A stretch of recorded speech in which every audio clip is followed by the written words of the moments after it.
Hey everyone, welcome back to the channel. In today's video, I'll show you how to verify your Cash App account. Let's get started. First, open your Cash App and tap the profile icon in the top right corner. Then, scroll down and tap Personal.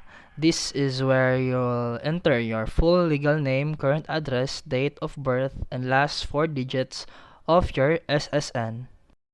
Then fill the details accurately. Once submitted, Cash App will start the verification process, which usually takes a few minutes to a few hours. Then add your email address is optional, but it helps friends find you on Cash App and keeps your account more secure.